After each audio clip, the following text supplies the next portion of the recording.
Every day we rely on a substance that's harder than iron or steel, our teeth.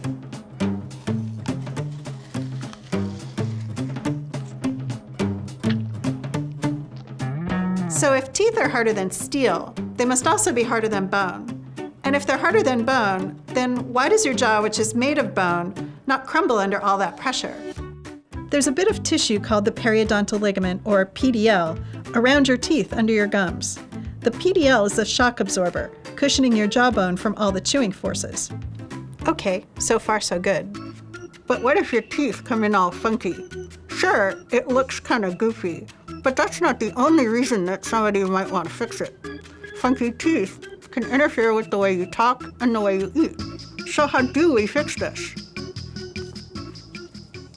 Well, we basically break our mouths with braces, except it's actually our bodies that do the breaking. The PDL has these cells called mechanoreceptors, and when these cells detect a force on your teeth that's too big, like if you accidentally bite into your fork, they signal the brain to stop biting down before you hurt yourself. Braces tether your teeth, pulling them together or pushing them apart. Either way, they're applying a steady force to your teeth.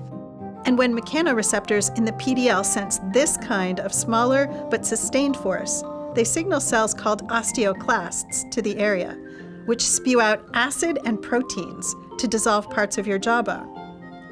Then the mechanoreceptors signal osteoblasts to come, and those cells deposit minerals that make bone.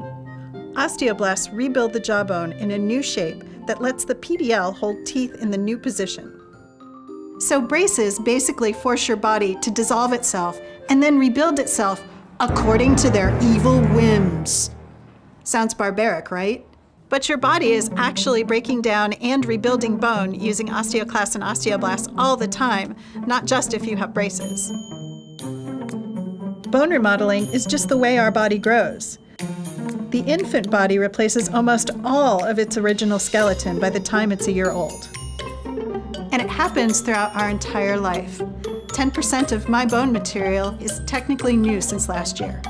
We can manipulate the bone remodeling process to not only get straighter teeth, but also to treat diseases like osteoporosis, which make your bones very brittle. By keeping overactive osteoclasts from dissolving the bone so much, or by boosting osteoblasts to produce more bone, drugs can prevent bones in those patients from breaking so easily. People with severe bone injury have to rely on bone transplants, where they take bone from other parts of their body and move it to the damaged area, which is sometimes not even possible and is always painful. So instead, Paula Hammond's group at MIT has created a new material that very slowly releases proteins. And these proteins cause osteoblasts to go right to the site where the injury happened and generate new bone.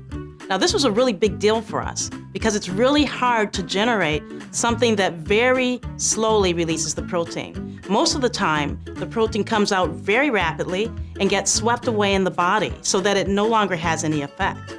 It's easy to write braces off as a form of medieval torture, but it's kind of amazing that this mouth torture actually works. And the technology that makes it possible is not just in your braces, it's in your bones.